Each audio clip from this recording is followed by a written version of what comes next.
Nsanyusa okuwulira ng'ogamba nti abantu basinga kumanya Kayiira ng'eyali mu nsiko. Mu nsiko si gye yazaalirwa. Kituufu. Kayiira yali era ffe kasita oyogera ku lutalo olwaleeta gavumenti eno mu bukulembeze erinnya Kayiira nga nalyo liwulikika.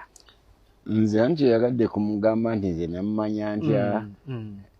Gwe ki ky'omumanyiiko? Okusooka twali ffenna nga tukyali bavubuka nga tusoma mu Amerika mu ssaza ly'e New York. Kayiira nga yasomera mu university eri mu katundu akamambuka ga state ssaza ly'e New York.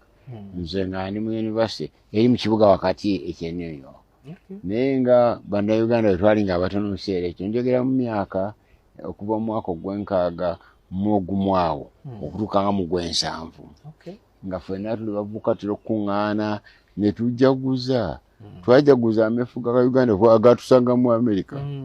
Kakati Kayiira ng'ava mu Buffalo, kibuga kye bakiyita Buffalo mu New York, nga gye yali asoma n'atuuka ne ku diguli eyokusatu ey'obwa dokita mu criminology.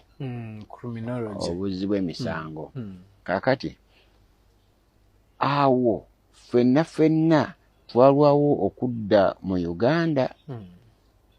Waliwo ekibiina awo ekyayitibwanga East African Students Union mu Amerika nga kigatta abayizi bonna abava Kenya, Tanzania ne Uganda. Nga ffenna tuli mu kibiina kimu. Kati nno buli nsi erinayo kyayo. Buli nsi erinayo kyayo. Ate ekya Uganda era nakyo kirimu ebitundu bibiri. Si kyekyo kyennyini kye wakulirako. Ekyo ekiri ekya East African Students Union nze naye pulezidenti waakyo bannondako okubeera pulezidenti waakyo emirundi ebiri. Naye ffenna waaliwo ekiseera nga tutya n'okudda wano kubanga singa tukomyewo gavumenti yaliwo mu kiseera ekyo ng'eyinza okuteeka mu kaduukulu kuba bye twagiwandikako nga si bye biraga nti yali nnungi nnyo. Kaakati Kayiira ne tubeera naye bwe tutyo. Olutalo olw'okulwanyisa Amin bwe lutandika, Kayiira nga talina bw'atalwenyigiramu. Mu bibiina ebyali birwanyisa Idi Amin, Kayiira ne banne baatandikako ekimu mu kibuga ky'e New York. Ekibiina ekyo kiyitibwanga Uganda Freedom Union. UFU. Uganda Freedom Union. Oluvannyuma kyafuuka Uganda Freedom Movement, Uganda Freedom Movement, UFM. Ne UFU kyo kyali mu Amerika. Kayiira nga yakikulira. Naye si ye yakikulira okusooka. Twogera ku biseera nga Amin ye pulezidenti. Kyali kikulirwa pulezidenti Binayisa. Kayiira n'asala amagezi n'ajjako Binayisa. Entebe n'agyeddiza. Nkiwulira. Kati bwe tugendera okutuuka mu lukiiko olwagoba wano Idi Amin, lukiiko olwatuula e Tanzania mu kibuga Moshi. Ekibiina ekyo Uganda Freedom Union nakyo kyali kiteekwa okubaayo n'ababaka basatu.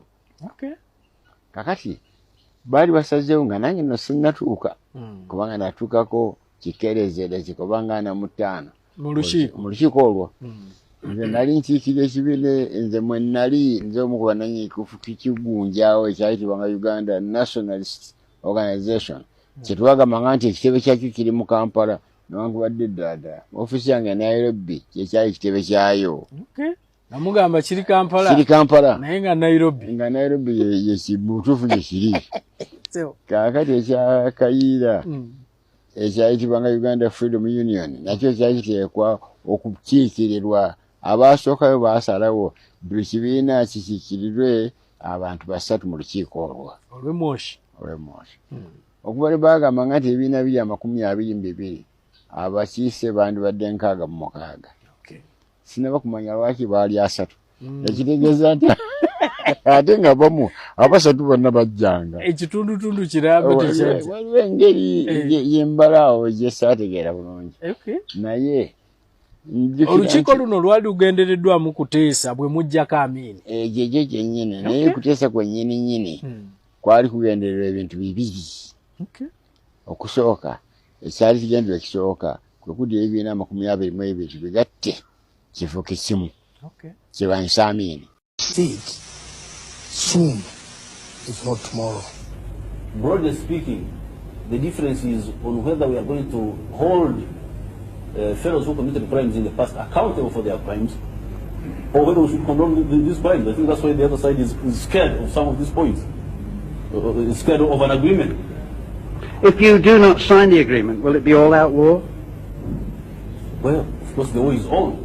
The war is going on. So if the agreement is not signed, the war will go on until it is concluded by military means. You see, journalists are really sensational. All out war. What's the difference between what is happening now and all out war? Because this is now all out war. You see, all these things brothers depend mainly on intentions and partly on mechanisms provided for in the agreement. If the intentions are good and the principles of the peace agreement are good and the mechanisms are good, then the peace treaty can hold.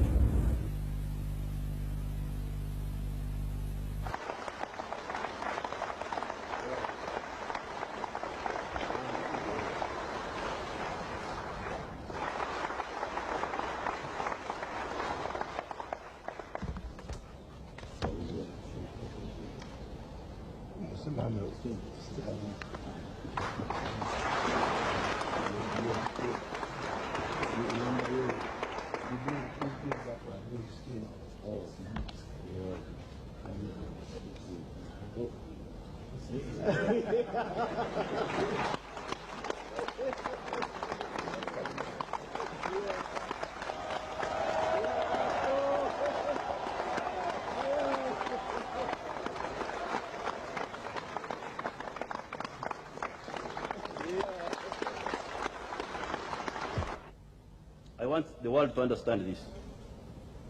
The people of Uganda, the population, did not start violence. I was not a soldier, I was an intellectual.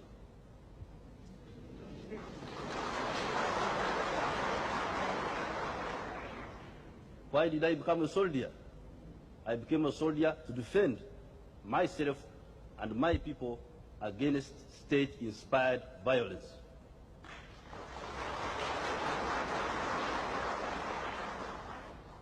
People were killed in 1964. Our people were killed in 1966. Our people were killed in 1969. Amin killed our people from 1971 to 1979. Milton Obote killed our people from 1981 to 1985. And the military council has been killing our people even recently.